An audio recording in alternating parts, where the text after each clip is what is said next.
तो दोस्तों आज मैं आपको बताने वाला हूँ कि इन्वेस्टमेंट कितने तरीके के होते हैं। यहाँ पर इन्वेस्टमेंट बेसिकली दो कैटेगरी में डिवाइड हैं।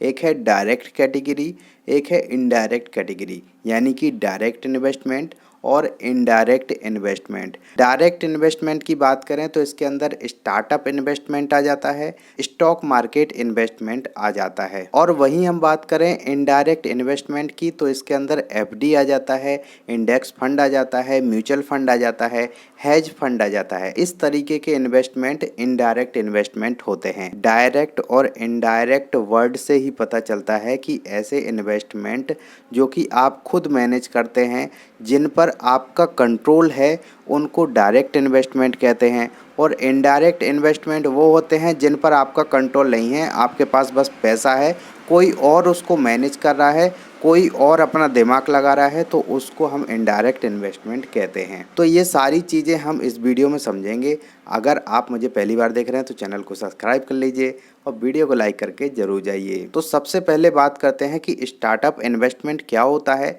इसका सीधा सा मतलब है कि कोई कंपनी स्टार्ट हो रही है, कोई कंपनी इनिशियल स्टेज में है, उसमें पैसा लगाना यानी कि स्टार्टअप इन्वेस्टमेंट होता है।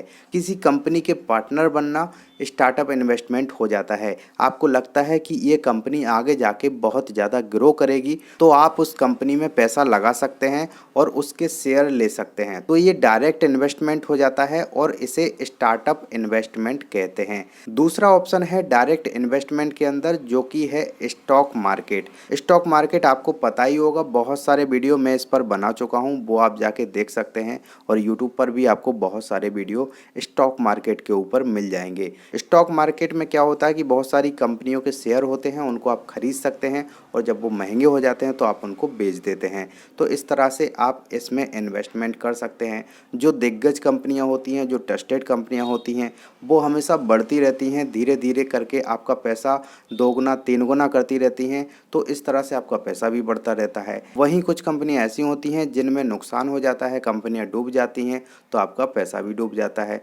तो ये स्टॉक मार्केट के अंदर रिस्क भी रहती है। तो ये सारी चीज़ें स्टॉक मार्केट में होती हैं। इसमें डिटेल में बहुत सारी चीज़ें हैं, आप जाके वीडियो देख सकते हैं। हम बात कर लेते हैं अब इनडायरेक्ट इन्वेस्टमेंट की। तो इनडायरेक्ट इन्वेस्टमेंट में पहला ऑप्शन है वो है एफडी का। एफडी एक बहुत पॉपुलर इन्वेस्टमेंट होता है जो कि बैंक के अंदर होता है। बैंक में आपका पैसा एक समय के लिए डिपॉजिट कर दिया जाता है और उस पर आपको एक फिक्स इंटरेस्ट दिया जाता है। दूसरा ऑप्शन होता है इंडेक्स फंड। इंडेक्स फंड क्या होता है वो थोड़ा डिटेल में समझते हैं। आपने स्टॉक मार्केट के अंदर निफ्टी, सेंसेक्स नाम के वर्ड सुने होंगे, तो ये दोनों इंडेक्स के नाम हैं। जो निफ्टी है वो नेशनल स्टॉक मार्केट का इंडेक्स है और जो सेंसेक्स है वो बॉम्बे स्टॉक मार्केट का इंडेक्स है।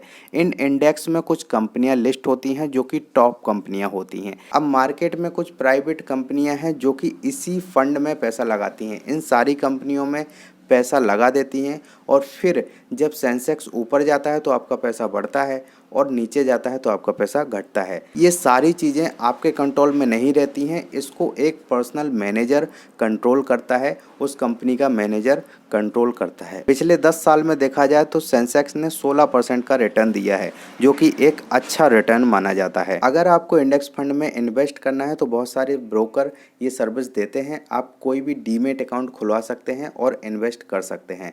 लिंक डिस्क्रिप्शन में दी है। अगला आता है म्यूचुअल फंड। अब म्यूचुअल फंड क्या होता है, इसके ऊपर मैं एक डिटेल वीडियो बना चुका हूँ।